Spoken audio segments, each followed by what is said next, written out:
Milé korálkářky, vážení korálkáři, vítáme vás u dnešního dalšího podcastu. Вітаю усіх вас. Jsme rádi, že se díváte na naše videa, že sledujete živá vysílání, ze kterých hojně tvoříte. Víte, že díky komentářům můžete vyhrát i nějakou drobnou cenu, proto nezapomeňte dát odběr tomuto kanálu a pokud se vám bude tento díl líbit, zanechat i komentář a like. Dnešním dílem vás opět budu provázet já, Hanka, a naším milým hostem, kterého vám dnes představuji, je Alexandra Magada. Ahoj, Sašo. ahoj. Tak na úvod by ještě bylo třeba říct, že Saša je 4 roky v České republice a náš velký obdiv patří tomu, jakou má skvělou češtinu, se kterým jsme se před chvílí tady potýkali, než jsme začali úvod. A jsme moc rádi, že nás poctila naší návštěvou tohoto dílu, který opět natáčíme ve Vyšívajně v Praze na Chodově, kde kromě krásných vyšívaných obrázků nebo obrázků k vyšití z korálky si je pak následně můžete nechat i zarámovat. Sašo, kdybychom se potkali úplně mimo korálky, co by si o sobě řekla? Ну, я би о собі řekla, že я затім працюю як здоровотні лаборантка у біотехнологічній спolečnosti a jako koníček mám korálkování. Já se směju proto, že jeden z dílů, který jsme tady natáčeli, jsme natáčeli se zdravotní sestrou. Moje povolání je dětská sestra a Hanička je také sestra. Opravdu. Takže opravdu se opět sešli 3, aniž bychom to chtěli, lidi, kteří se ve zdravotnictví pohybují. A čemu teda se v pracovním životě věnuješ? Co je tvojí náplní té práce? Ну, мої наповні праці спíše jako kontrola, aby lidi, kteří pracují ve vědě, aby všechno měli na svých stolech, aby kdykoliv měli k tomu přístup a někdy ještě připravuju jim pracovní místo, proto oni mě vždycky žádají, co budou potřebovat a já to hned připravím a oni rádi pracují. Super. Sašo, a jak se podle tebe potkává svět vědy a ruční výroba, jako třeba korálků? Ну, я коралкування спіш мам, як сам řekla, koníček, ale tohle mě moc uklidňuje. Já jsem jako... V práci je větší stres. Ano, v práci je větší stres a koralkování mi hodně pomáhá s tím. A jak vypadá tvůj den, když se nedostaneš ke korálkům?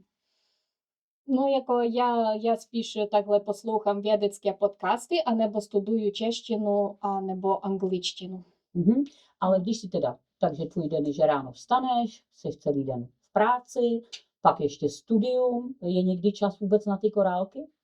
Ну, я jsem ráda, že mám toto už vystudováno, tak já vždycky, když přicházím po práci, tak já začínám korálkovat, když mám na to náladu a inspiraci.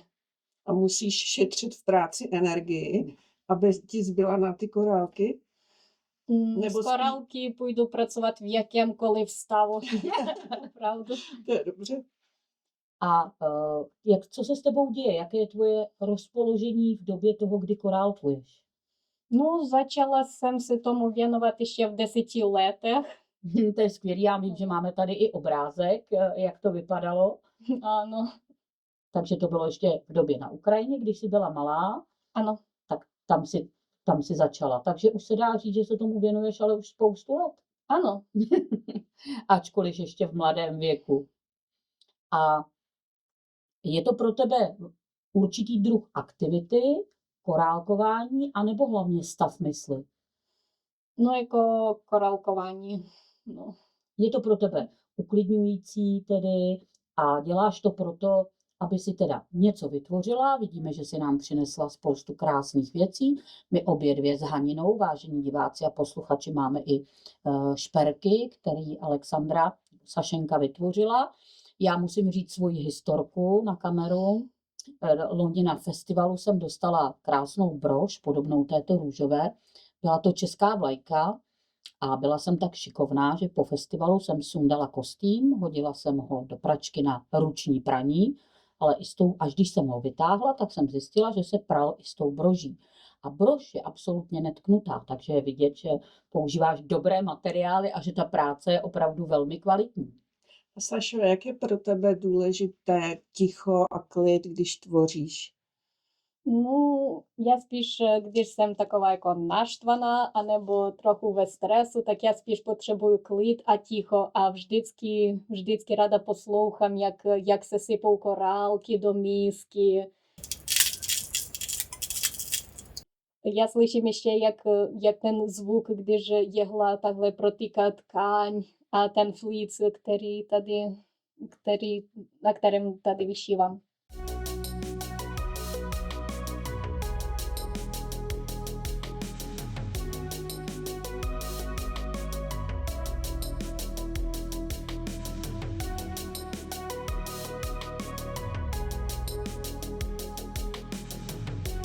A máš pocit, že ty korálky jako vypnou hlavu a vyčistí od stresu a Ano. dalších? Мгм. Jo. Občas takhle se mi zdá, že mně stačí se pohrabat trochu v těch korálkách, abych uvolnila stres. Já si to beru jako písek do rukou a takhle si to sypu, je to tak příjemný. Takže je to i forma terapie, Ano. jako pro nás Mhm. asi Ano, pro vícery. Jo, já, si, korálkoterapie. já teda si občas představuju, mně se o tom někdy zdá, jako existuje kreslený americký seriál, kde je ta skrblík, který plave v dolarech, kovových penězích a v pořád mu v těch očích svítí ty dolary, tak mě by se koupel v korálcích, jak ty říkáš, jako, a asi by mi nelítaly dolary, ale ty korálky v těch očích, takže No a tohle- jednou se stalo tak, že když jsem byla no, jako v dětství, byl to asi v 12 nebo v 11 letech, že jak babička našla jeden korálek ve své polevce. To už jsme se taky tady ptali. ano, taky se ptáme, kde na jakých neobvyklých místech to lidé najdou. No. Najdou ho v paštice, Ano. v posteli, všude, ale polevka tu ještě nezazněla. To ještě nebyla. A pamatuješ si, kdy jsi se s těmi korálky setkala poprvé? Nemyslím, když jsi začala v 10 letech tvořit, ale kdy to bylo poprvé? Kde jsi to jako viděla? Nebo Ну, jak? я jsem spíš viděla na televizi anebo v nějakých takových časopisech, protože to ještě od té doby ukazovali, že je spousta korálkářek, kteří se taky tomu věnují a taky se zúčastní různých výstav a festivalů. Ano, my víme, že na Ukrajině Ano. ještě před válkou probíhaly krásné festivaly, Ano, tak jako je máme my tady u nás v České republice, takže to byl ten impuls, časopisy a to prostředí toho, že bylo možno vidět, jak to někdo vyrábí. ano. To byl ten A impuls. někdo z rodiny se taky jako zabývá výrobou takhle, nebo prací s korálky, nebo jenom ty? Ну, з коралки, так з коралками працюю pouze já, ale jinak moje babička hodně vyšívala nitěmi mouliné na Mhm. takové ty kanvě. Mhm. No, a já jsem jí moc vděčná, že mě tomu poučila a později mi ukázala, jak vyšívat těmi korálky. Takže taky vyšíváš korálky, Ano, ne obrazy, ale vidíme právě i na stole krásný brože, tady jak to máš takhle připravené, uvidíme to určitě i v prostřihu. І ще би хотіла něco říct k této broži, kterou jsem připravila pro soutěž v roce 2025 na Bidding festivalu, že na začátku já jsem to myslela jako, že jsou to jako slova z české hymny, jako kde domov můj. A to vypadá takhle. Вода гучі по лучинах, бори шумі по скалинах. В саді сквіси яроквєт, земський рай то на поглед.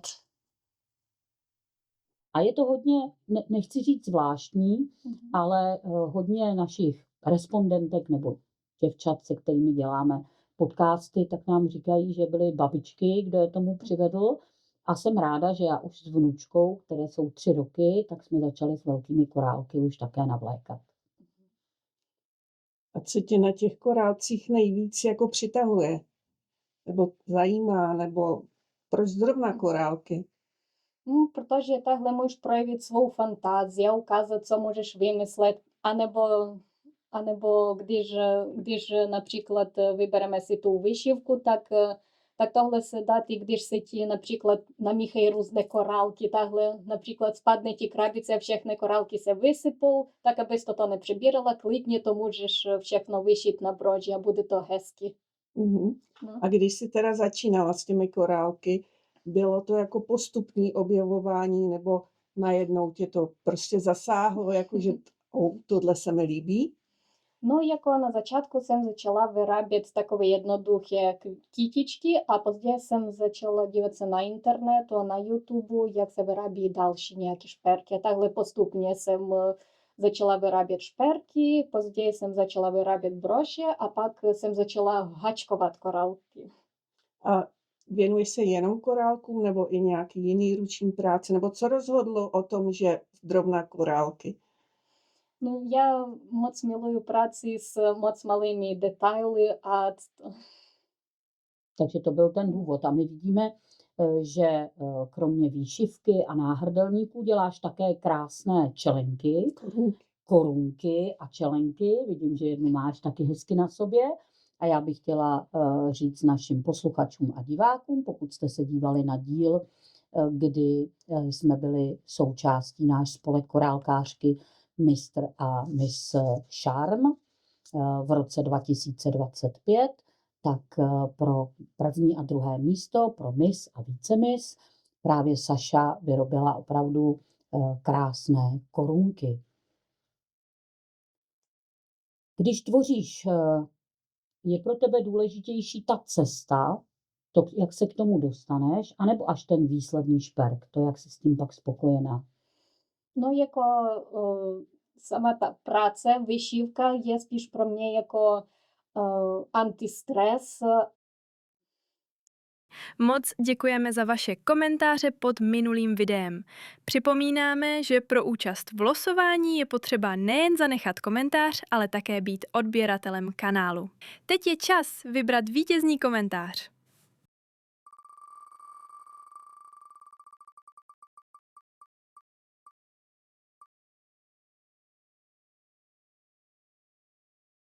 Gratulujeme. Ozvi se nám prosím na e-mail. Díky všem za podporu a že jste s námi. A svoji práci prodáváš nebo i daruješ, jak to máš? No, já spíš teď vyrábím tak, že vyšívám a zlepšuju své nějaké znalosti a techniky. Aha, No. to je zajímavé. Ale když mají některé lidi zájem, tak určitě to prodám, anebo vytvořím jako speciálně pro toho člověka. Na zakázku. Ano, na zakázku. Mhm. A když tvoříš, stane se ti někdy, mě teda dost často, že něco ušiju, udělám a pak si říkám, to není ono, musím to předělat. Stává se ti to? Ano, na začátku moje tvorby to se moc často mi stávalo, ale já jsem se ani nezlobila, ani jsem z toho nestresovala, protože vím, že chyby nás dělají silnější, jako my dostáváme z toho zkušenosti a pak můžeme vyrobit ještě něco krásnějšího. Jako.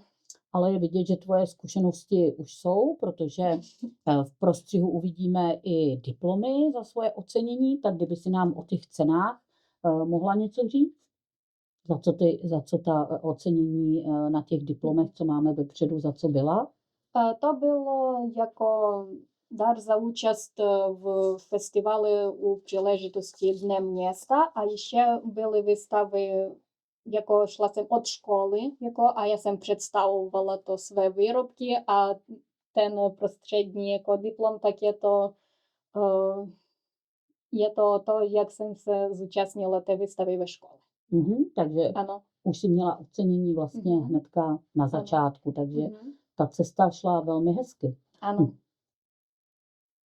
A jinak ten černý certifikát, tak je to dar za moji účast v Bidding Festivalu Prague 2025, kde jsem se taky zúčastnila. No tak to je úplně skvělé, my se určitě k festivalu dostaneme ještě za chviličku.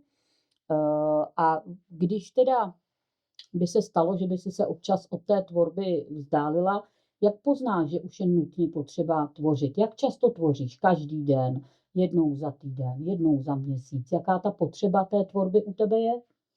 No, jako korálkuju, když se mi chce, kdy mám náladu, anebo když například půjdu na procházku se svým přítelem a uvidím něco takového zajímavého a přemýšlím, já mám podobné korálky. Mám korálky přesně v té barvě, zkusím něco vyrobit.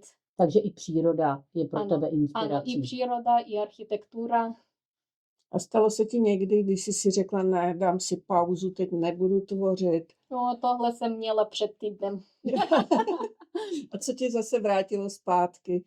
No, vrátilo mě zpátky to, jak málem se mi vysypaly korálky. Tak stačí málo. Někdy taková lehká nehoda Ano, a člověk začne uklízet a hned se Ano. do toho pustí. A jak máš korálky organizované?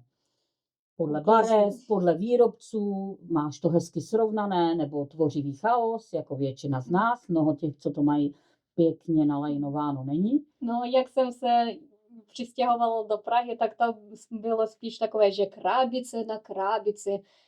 No to jsem potřebovala asi nějakou dobu, aby najít to, co potřebuju, protože například potřebuješ nějaké kamínky a oni určitě budou někde Poslední. Úplně Ano. dole. Mhm. Jinak teď mám toto v skřínce s malými šuplíky takové. Na začátku to si objednával přítel, ale pak říkal, tohle radši půjde tobě. Jako, Bylo to jemu na nějaké nářadíčko nebo na šroubky a takovéhle věci a často to používají korálkářky. A máš Ano. svůj teda nějaký pracovní kout, kde tvoříš, nebo kdekoliv? No, zatím to mám v tom pokoji, kde spím, protože no, náš byt není moc velký, ale tam se dá umístit korálky. Já to třídím podle druhu. Jako, jsou to kamínky, jsou to nějaké bižuterní komponenty, nerezová ocel a české korálky. Takže dáváš Mhm, zvlášť ano. rokajly Mhm. a používáš i japonské korálky nebo převahu českých. No, spíš jako převahu dávám českým korálkům a takové ty japonské jako mijuki anebo toho, tak já možná budu používat v prstýnkách, protože já taky v nejbližší době plánuju s tím, Začít. ano, s tím začít. A co by si doporučila začínajícím korálkářkám nebo i korálkářům? Jaký nejjednodušší techniky třeba zvolit nebo čím začít? No, já bych spíš, no, je to spíš takový můj názor, že pokud chce někdo začít korálkovat, tak aby si vzal nějaký mix korálku, aby postupně takhle začínal s tím pracovat. Protože když například koupíš nějaké kamínky a nějaké korálky, to se nedá moc kombinovat. A proto já jsem viděla, že ve spoustu obchodech jsou takové ty sady, jako v krabičkách jsou různé typy. Tak o to bych možná doporučila, aby začínali. Odpíchnout se od ano. toho. No a poprvé si se v dětství dostala mezi korálkářky a v České republice to bylo kdy? Jak jsi se dostala do komunity v České republice korálkářek? No, jako já jsem našla jako reklamu toho spolku korálkářky a jako reklama festivalu korálkářek v roce 2025 v Praze. Tak já jsem viděla inzerát a pak jsem zavolala tobě. A už to bylo, takže vlastně Saša je členkou spolku korálkářky a loni teda byla účastnicí 3. ročníku festivalu v roce 2025.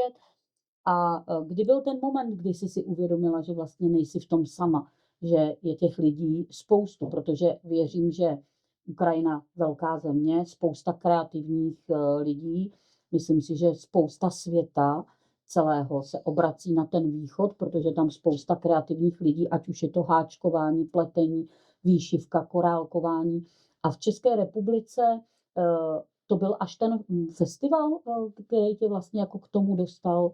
Ano, já jsem se podívala na výrobky těch umělkyň a moc jsem se takhle pozorně dívala na to, jaká je tato technika, jak je to hezky vymyšlené, tato kombinace barev, takové drobné korálky, 15 kamílky například. Já jsem viděla spoustu těch různých výrobků, moc mě to zaujalo, já jsem se i nainspirovala výrobky těch Lidí tam na ano, tom těch festivalu. lidí.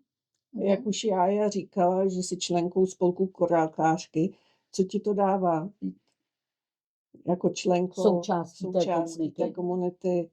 Ну, дава се ми зучаснit на jako různých festivalů a setkání korálkařek, kde se můžeme například jako můžeme sdílet no, jako svoje zkušenosti, někomu ukázat, proč tohle nepůjde, anebo Proč to naopak půjde? ano, proč to naopak A půjde. máš pocit, že ta komunita člověku pomůže třeba se zlepšit nebo zjistit nějakou jinou třeba cestu, jak se ujmout tomu tvoření, jako vytvořit něco jiného, jiné techniky nebo Že tak? pokud jsme pospolu, tak že můžeme jeden druhýmu být inspirací, tak jestli máš pocit, že to dává smysl tohle Ano, dává setkávání. to smysl. Ano, dává to smysl, protože na setkáních se můžeme potkat ještě například s čím pracují korálkařky, protože já jsem viděla, že některé vyrábí nahrdelníky, takové masivní, velké, rozkošné a ještě jsem viděla, jako vyrábí moc drobné, takové ty jako figurky, Mhm.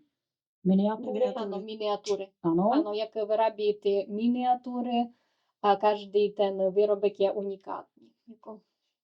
Takže vám můžeme prozradit, že pokud se všechno zadaří, tak samozřejmě na Weeding Festival Prague, který se v roce 2025 koná 16. května v hotelu Olympic v Praze, že uvidíte opět zase korálkovou výšivku, šperky, uvidíte miniatury a uvidíte opravdu všechno, do čeho lze být jenom jeden jediný korálek zakomponovat.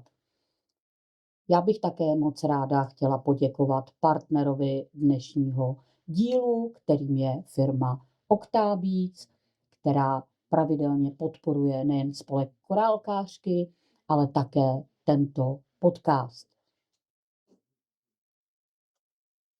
Jak je pro tebe důležitý i ten výběr toho materiálu, na který třeba vyšíváš?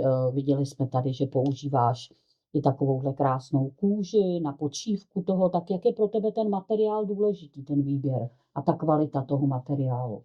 Ну, я spíš vybírám takový materiál vyšší kvality a ještě někdy kombinuju to, no například já pracuji s takovým tenkým filcem, Mhm. ano, a tlustým. Je, takže různě. Ano, různě to závisí na tom, jak chceš, aby ta brož vypadala. Jestli má být taková jako větší, anebo taková malá jako jednoduchá jako minimalismus. A bez jakých nástrojů si nedokážeš tvoření představit? No určitě se to korálkování nepodaří bez kvalitních jehel a různých těch základů na korálkování, jako jsou vlasec, nylonové nitě a drát případně.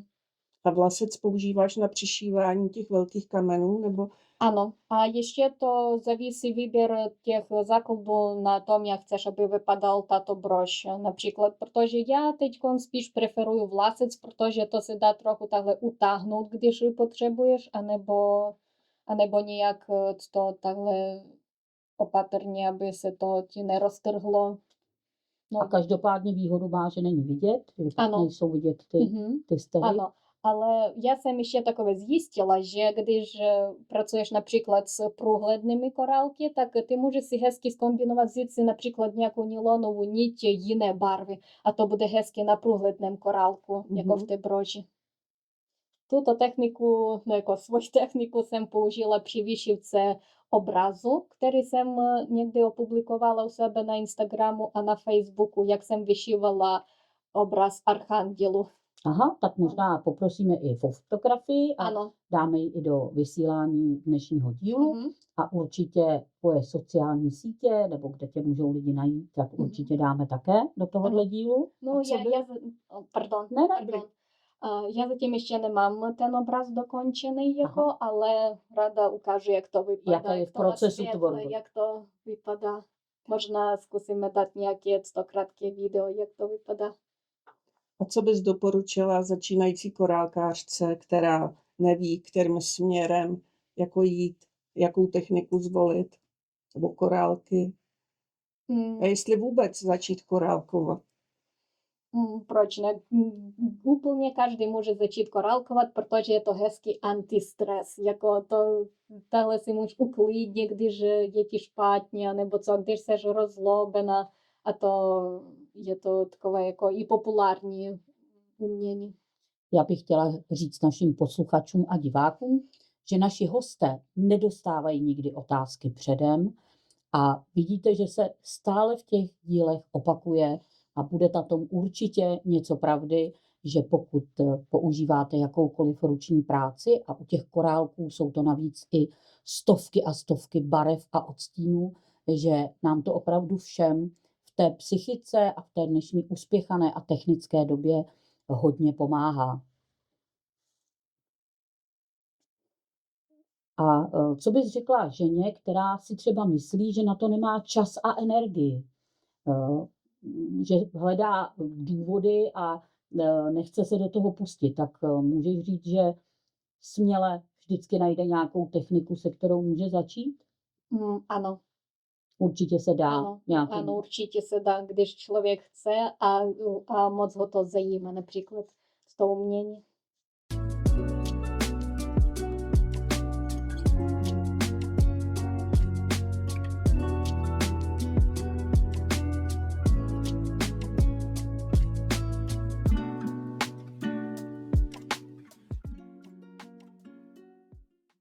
Ještě bych se chtěla zeptat, kdyby si dokončila větu vlastními slovy. Co korálkování je pro mě?